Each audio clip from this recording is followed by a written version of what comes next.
Chris Paul, the point god, after he got traded to the Thunder, people was writing him off. He was too old. He was getting paid $40 million a year. What does he do? Turn them into a playoff team and damn near beat the team that betrayed him.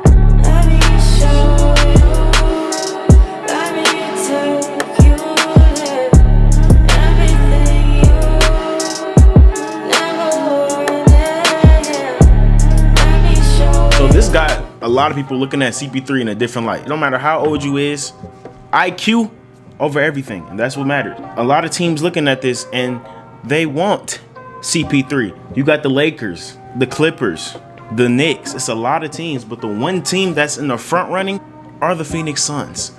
I think they have the best chance because the Phoenix Suns are riding high off, going 8-0 in the bubble. Devin Booker leading the way. Mikal Bridges playing great. Cam Johnson playing great. DeAndre Ayton. The whole squad. Ricky Rubio playing amazing basketball. They should have made the playoffs. They went 8-0 in the bubble with no playoffs. So they think they need that one piece to put them over the edge just to be comfortably in the playoffs.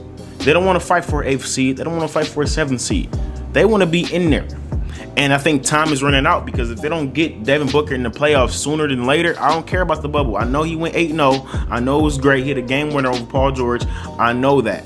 But if you don't get him in the playoffs this year, next year, he's gonna leave. And you can't blame him. So to prevent that from happening, Monty Williams wants Chris Paul on his team. And if you know, Monty Williams did coach Chris Paul once before. They have history. So it's a connection there. It's not just a random signing. Obviously, you're gonna have to get rid of Ricky Rubio. Maybe Kelly Oubre. They went 8-0 without Kelly Oubre, even though Kelly did have a career year, averaging 70 plus points a game, played some good defense, had a better shot. The Suns didn't look like they lost a step with Kelly gone. And he's coming off an ACL injury. So you're probably going to trade him to the OKC Thunder with the 10th pick. I think that's enough for Chris Paul. And people forget Chris Paul cost $40 million. That's a lot of money for probably, this might be his last year being elite. When I first saw this trade, I was like, this don't make sense.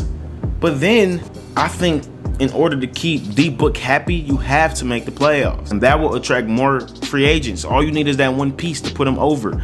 Backcourts are going to be scared guarding Chris Paul in the pick and roll than seeing Devin Booker coming off them down screens. Scary times. I think Chris Paul would transform DeAndre Ayton into what Blake Griffin kind of was in the pick and roll setting. Chris Paul made DeAndre Jordan look like an all-NBA player.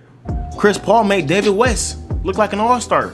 I'm not saying these players are bad, but Chris Paul made these players better than they was. Chris Paul made a lot of guys better. And for DeAndre Ayton, a center who needs the ball in the pick and roll versus a point guard who will give that motherfucker to you off a lob, off a screen, off everything.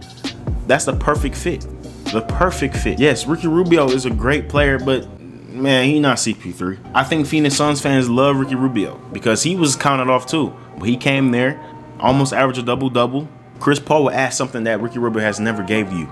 Scoring in the half-court offense, shooting at a high level, playing defense at a decent level. I know he's old, but he can still guard better than Ricky Rubio. So if the Suns want to pull this trigger, and I think Chris Paul wants to go to the Suns, it'll be cool. I don't think OKC fans or OKC players will be mad at him. They got a lot of experience under Chris Paul. Lou Dort had 30 points in the game 7. Chris Paul got him there to even have that moment. Lou Dort is probably making generational money for his family after that performance. Shai Gilgeous came out of nowhere, averaging 20 points per game. Now he has more of the keys to the offense to show what the type of player he is. Then they get the 10th pick back. Ricky Rubio can still run the point guard, and you got another young player in Kelly Oubre. I like that.